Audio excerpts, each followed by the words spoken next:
নমস্কার, ফব নিউজে স্বাগত। গতকাল রাতে দেশের প্রাক্তন প্রধানমন্ত্রী তথা কংগ্রেসের বর্ষিয়ান নেতা মনমোহন সিংয়ের জীবনাবসান হয়। মৃত্যুকালে তার বয়স হয়েছিল 92 বছর। প্রাক্তন প্রধানমন্ত্রী মনমোহন সিংয়ের মৃত্যুর খবর পাওয়া মাত্রই দেশজুড়ে শোকের ছায়া নেমে আসে। তার মৃত্যুতে অনেকেই শোক প্রকাশ করেছেন। শোক প্রকাশ করেছেন প্রধানমন্ত্রী মোদিও। প্রাক্তন প্রধানমন্ত্রী মনমোহন সিং বেশ কয়েক মাস ধরে স্বাস্থ্য সমস্যা নিয়ে ভুগছিলেন। 26শে ডিসেম্বর বৃহস্পতিবার সন্ধ্যার পর অবস্থার অবনতি হওয়ায় রাত 8:06 দিল্লির এইমসে নিয়ে যাওয়া হয়।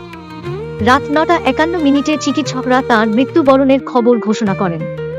কেন্দ্রের তরফে আজ শুক্রবার এই শোকের কারণে সমস্ত সরকারি অনুষ্ঠান বাতিল করা হয়েছে। এছাড়াও 7 দিনের রাষ্ট্রীয় শোক পালনের ঘোষণা করেছে মোদী সরকার। He was a great prime minister who served the nation as prime minister, finance minister. He was somebody who was a visionary, who did a great deal for the country.